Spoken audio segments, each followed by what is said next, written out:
ate mundu angiaria ni kuringwa kiongo. Wakati kulikuwa na maandamano, kila mtu akipeana notisi akiwa Mlima Kenya alikuwa anafukuzwa na polisi, wanaenda nyumbani kujaribu kumshika, na siku ya maandamano wanapeleka polisi wengi kuzuia maandamano.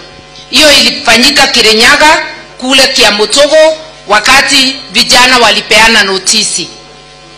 Hiyo ni kuona ya kwamba wanazuia watu wa Mount Kenya kutoa sauti zao. Nimugwetekera gwekirwa Kenya, nimugwetekera kunyitwa tonua. Mimi nasema hii ni ya kufungua vinywa vya watu wa Mlima Kenya, muweze kujieleza vile mumeelezea leo, muwe na uhuru wa maandamano kama maeneo ingine Kenya. Na niseme hivi, mumeelezewa vile kura ziliimbiwa. Unaweza angalia uone ate no kurega na rimwe irathamwo mweno igekirwa mweno yonge, we urie tukura tunini tatu no tutubethina. I want to remind you that we had over 33,000 polling stations. So when you mess with 100 votes, as little as 100 in a polling station, or in all the polling stations of Kenya, you end up with over 3 million votes. Nemonyita etondo abota kweoria kuregana no ikithukie kuregana pa polling station theine wa polling station 30,000 ni kura milioni sigana.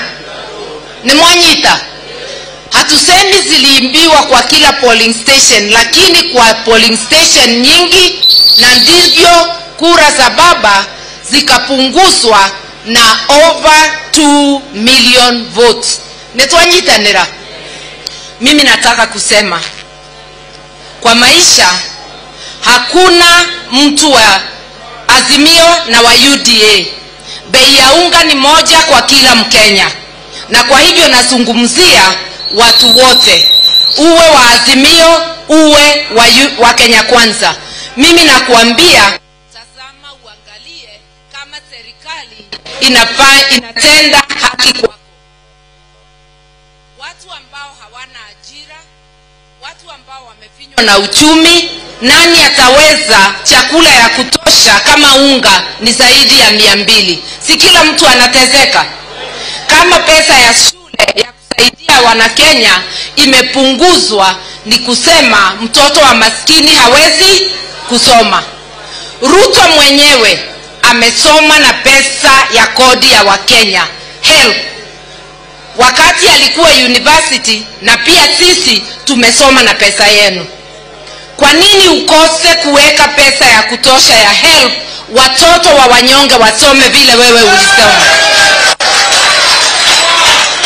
Kwa nini uondoe pesa ya subsidy ya chakula ilikuwa imewekwa kwa bajeti, muende mkanunue magari ya kifahari wewe na wenzako, Wakenya wakilala njaa?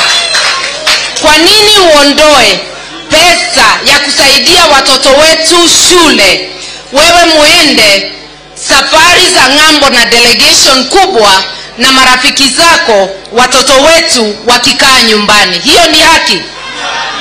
Sisi tunasema, ukiona sisi viongozi wa Azimio tuko nje, tunasema lazima unga ipunguke mpaka shilingi 100.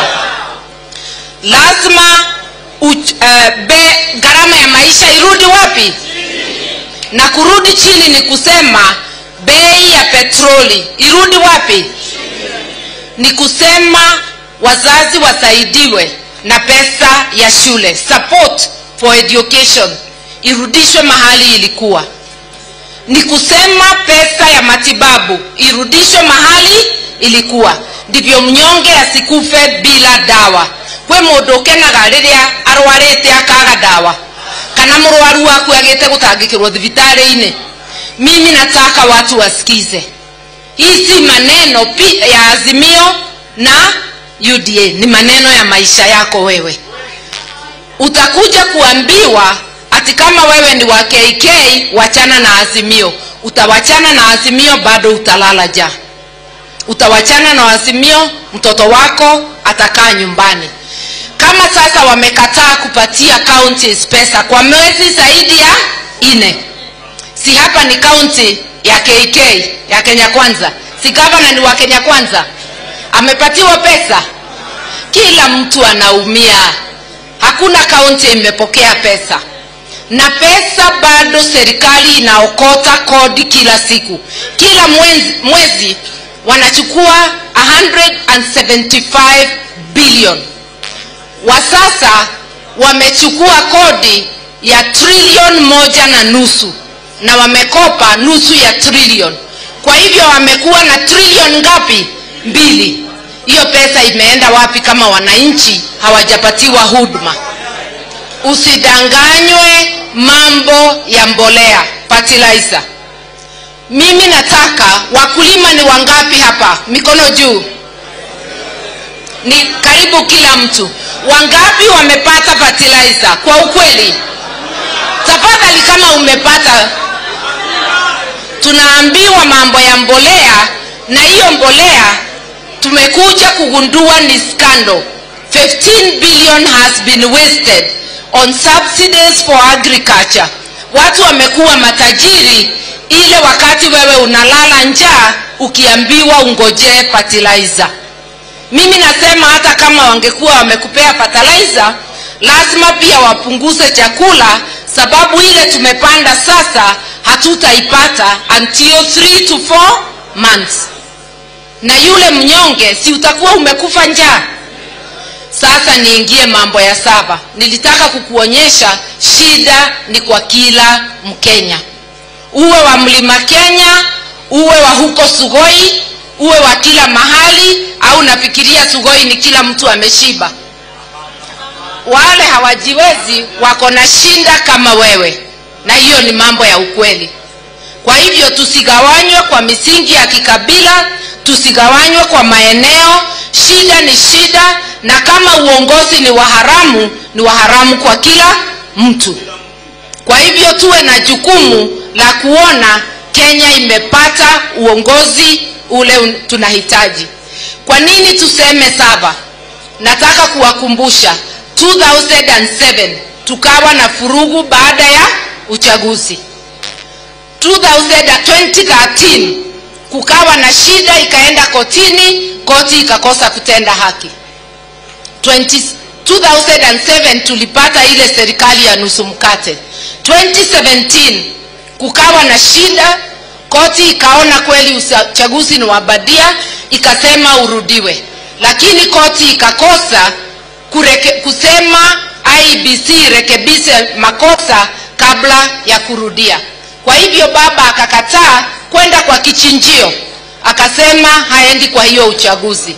Haki haikutendeka. 2022 tumeibiwa tukiona mchana pale Bomas, sababu kimeumana wakati wa kuhesabu. Sasa nauliza, tutaendelea tukilia kila mwaka uchaguzi ni mbaya?